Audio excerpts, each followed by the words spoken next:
Hello everyone, welcome to another series of To The Point. Today's topic of discussion is Sri Aurobindo Ghosh. First of all, let's see why is it in the news. Prime Minister Sri Narendra Modi participated in a program commemorating Sri Aurobindo's 150th birth anniversary via video conferencing. Now let's discuss about Sri Aurobindo Ghosh. He was born in Calcutta on 15th August 1872. He was a yogi, seer, philosopher, poet, and Indian nationalist who propounded a philosophy of divine life on earth through spiritual evolution. He died on 5th December 1950 in Pondicherry. His education began in a Christian convent school in Darjeeling.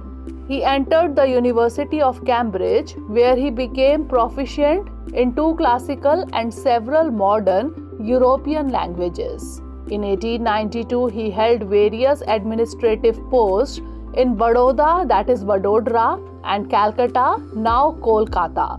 He began the study of yoga and Indian languages, including classical Sanskrit. Now let's discuss about Indian revolutionary movement. He became a leading figure in the freedom movement and used to write fearless articles for the English newspaper Bande Mataram. He also contributed articles to the Bengali weekly Yugantar.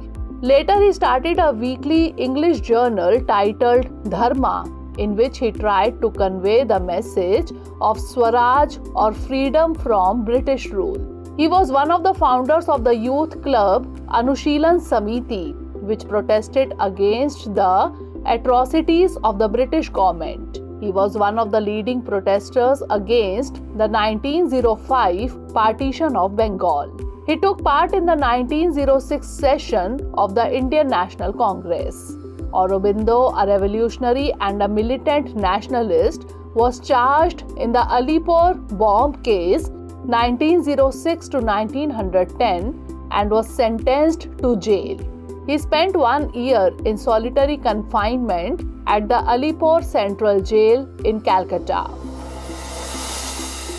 Now let's have a look at his spirituality. In Puducherry, he founded a community of spiritual seekers which took shape as the Sri Aurobindo Ashram in 1926. He believed that the basic principles of matter, life, and mind would be succeeded through terrestrial evolution. He gave the concept of integral yoga. Now moving on to his literary works. An English newspaper called Vande Mataram in 1905, Basis of Yoga, Bhagavad Gita and its message, The Future Evolution of Man, Rebirth and Karma, Savitri, a legend and a symbol, and Hour of God.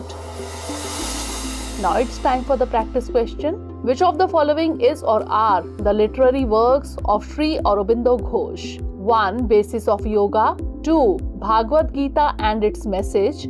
3. The Future Evolution of Man. 4. Rebirth and Karma. Select the correct answer using the codes given below.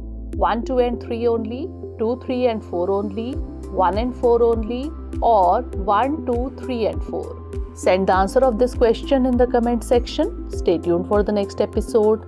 Thanks for watching. Have a great day. Dear viewers, watch this topic in Hindi on our Drishti IAS Hindi YouTube channel.